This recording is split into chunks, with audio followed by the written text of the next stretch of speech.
Hello everyone, welcome to unique learning system.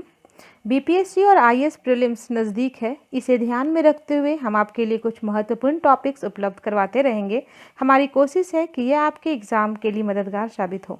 अगर video आपको पसंद आए तो इसे प्लीज़ लाइक, शेयर और सब्सक्राइब करें और अपडेट्स के लिए बेल आइकन प्रेस करना ना भूलें।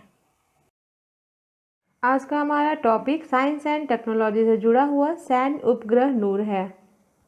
ये टॉपिक आपको मेन एग्ज़ाम में बहुत ही उपयोगी होगा, इसीलिए मैं चाहती हूँ कि आप इस वीडियो को लास्ट तक देखें। और लास्ट में कुछ क्वेश्चंस भी दिए होते हैं जिसका जवाब आप कमेंट बॉक्स में मुझे ज़रूर दें। देखते हैं कि आखिर ये अभी चर्चा में क्यों है। ईरान ने नूर, जिसका अर्थ प्रकाश होता है या रोशनी, नामक अपना पहला सैन्य उपग्रह कक्षा में लॉन्च किया। 3 चरण के चरणबद्ध लॉन्चर के द्वारा ले जाने के बाद उपग्रह 425 किलोमीटर की कक्षा में पहुंच चुका है। महीनों की असफलताओं के बाद यह एक सफल प्रक्षेपण था।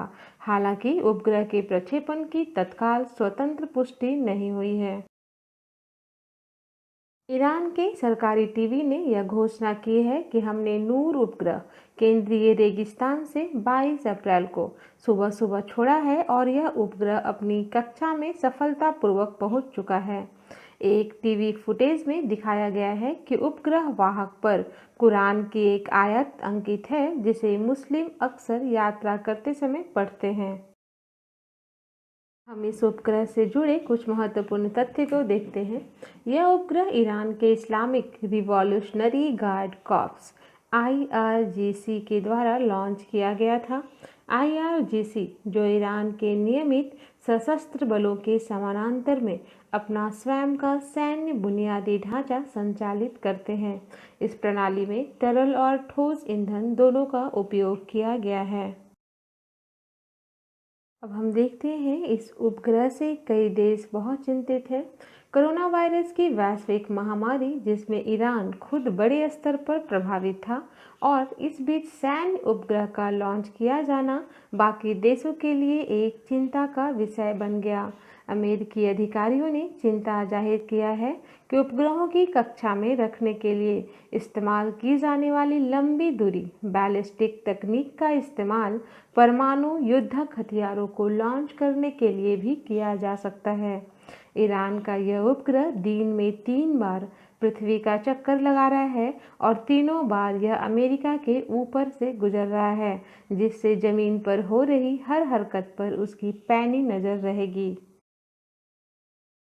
जानते हैं ईरान के बारे में। इसकी राजधानी तेहरान तथा वर्तमान में यहाँ के राष्ट्रपति हसन रूहानी हैं।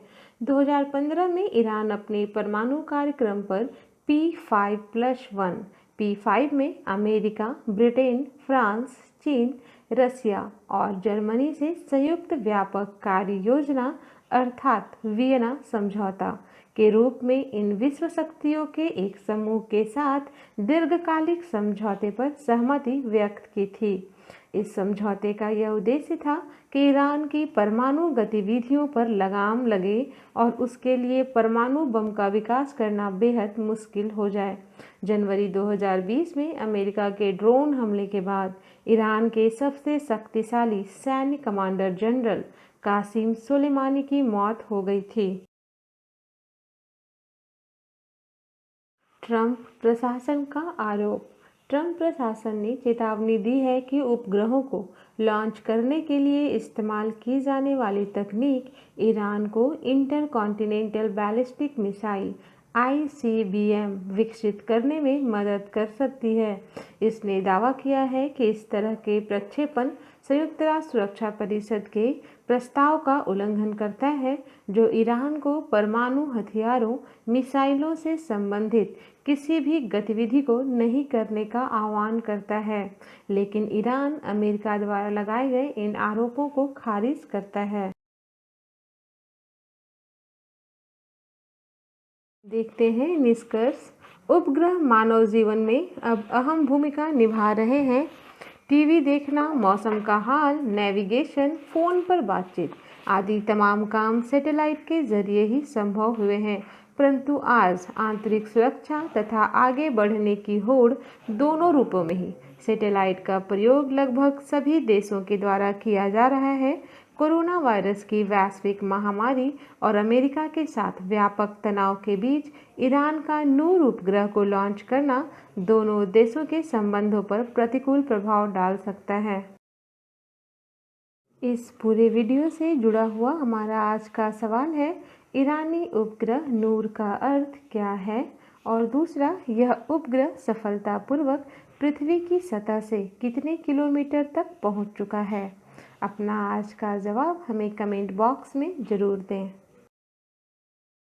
आज के लिए बस इतना ही। अगर आपको ये वीडियो अच्छा लगता है तो आप प्लीज़ इसे सब्सक्राइब करें और एक लाइक ज़रूर करें। आपका एक लाइक हमारे मोटिवेशन के लिए काफ़ी होता है और नए अपडेट्स के लिए बेल आइकन प्रेस करना ना भूलें।